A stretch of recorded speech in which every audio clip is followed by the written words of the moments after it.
At the heart of much of life's suffering lies our deep attachment to ideas, possessions, relationships, even to our own identity. From the moment we enter the world, we begin to claim things as mine, building a sense of self around what we own, believe, or love. Often unknowingly, we bind our inner peace to things that are, by their very nature, temporary. We believe our happiness depends on the permanence of these things, and yet, everything in life is constantly shifting. This illusion of control is where suffering begins. To truly grasp the meaning of detachment, we must first confront the truth about suffering itself. It emerges from the gap between how we wish things were and how they really are.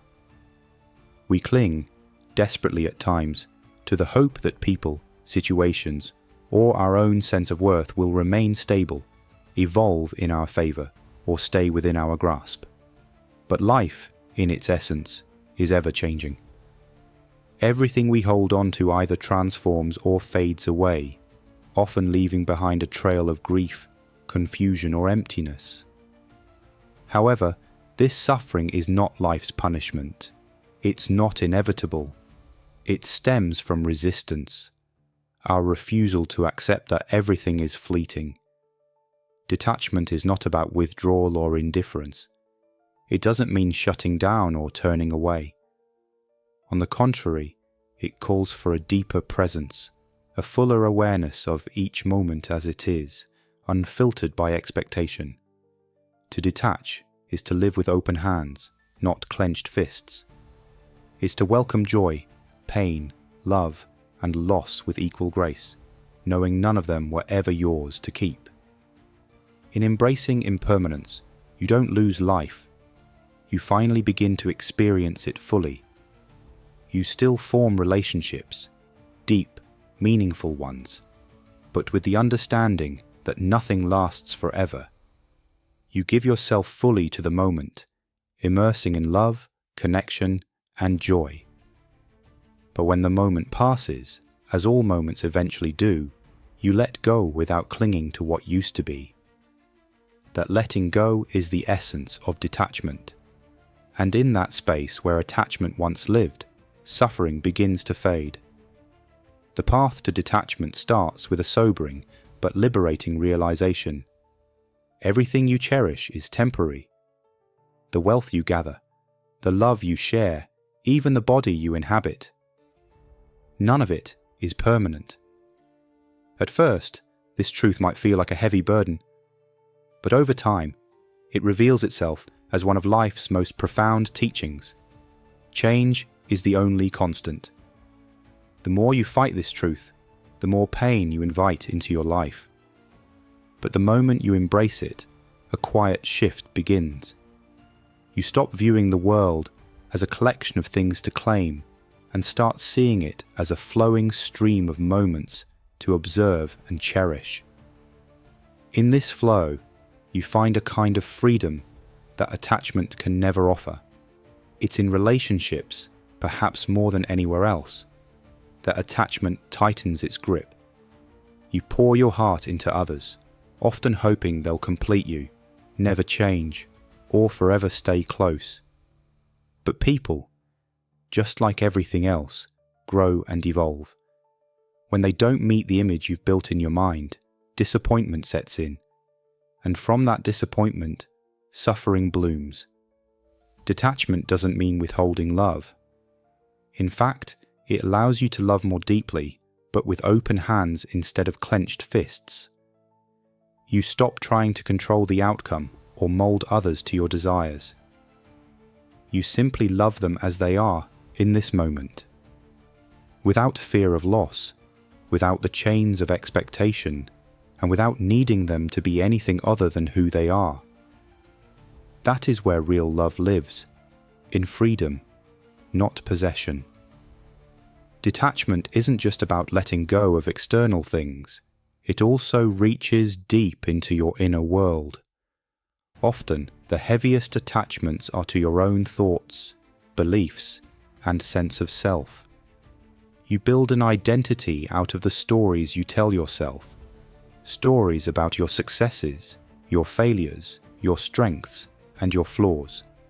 But just like material possessions, these stories are not fixed. They shift and evolve as you grow. Holding tightly to a rigid self-image creates tension. Why?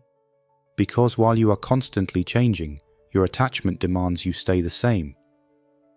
Detaching from the self means giving yourself permission to evolve. It means accepting that who you are is not a fixed point but a fluid journey. When you stop trying to define yourself in concrete terms, you open the door to freedom. Freedom to simply be. In this state of being, free from the pressure to maintain a specific identity, you find peace. Without the need to cling, there is a lightness, a clarity. Detachment doesn't mean you stop caring. It means you stop carrying what no longer serves you. It allows you to walk through life without being burdened by the weight of past regrets or the fear of future outcomes. It lets you live life as it unfolds, not as you hoped or feared it would be. In that space of acceptance, suffering begins to soften. The Buddha once taught that attachment is the root of suffering. And to overcome suffering, one must learn to let go. This doesn't mean walking away from everything, but rather recognizing the truth. All things are in flux, and happiness cannot be built on shifting ground. Detachment is a powerful remedy for fear, especially the fear of loss, which underpins so much of human pain. The fear of losing loved ones, status, wealth, health, even life itself, all stem from being attached to things we cannot keep. But once you truly understand that everything is impermanent, that nothing is meant to stay, the fear begins to dissolve.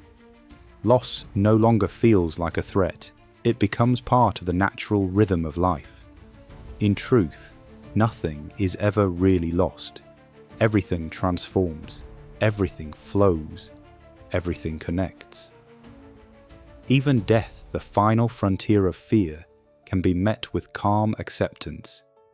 Because when you are no longer clinging to life as a possession, you begin to experience it more deeply, more freely, not as something to hold on to, but as something to be fully lived. We often hold tightly to the idea that we are separate, fixed individuals, defined by a static identity. But when you begin to detach from this concept of self, something profound happens. You start to sense that you are not just an isolated being, but a part of something much greater, something timeless. Death, then, is no longer an end. It becomes a transformation, a continuation within the infinite rhythm of change. And when you release your attachment to the fear of death, you release your fear of life too. You begin to live fully, not because life is permanent, but because it is fleeting. Each moment becomes sacred precisely because it cannot be held onto. This is the quiet beauty of detachment. It doesn't ask you to abandon the world. You can still delight in life's pleasures, build meaningful relationships, and chase your dreams. But you do so with the gentle awareness that none of these things define your happiness. You are free to enjoy them completely, without the fear of losing them. And when the time comes to let them go, you can do so with peace in your heart. That's the paradox of detachment. By letting go, you gain everything. To live with detachment is to live with real freedom. The kind of freedom that liberates you from suffering, from fear, and from the illusion that you can control everything. It's the freedom to love without conditions, to be fully present, and to welcome change with open arms. When you learn to detach, you don't step away from life. You step into it. You enter the flow of existence, unchained by the constant pull of desire or the sting of disappointment. You're no longer trapped by expectations. You're free. Thank you for spending this time with me. If you're still here, I'd love to hear your thoughts. What resonated with you, or what you might add from your own experience. Drop a comment below. And as always, I'm wishing you a peaceful, beautiful day.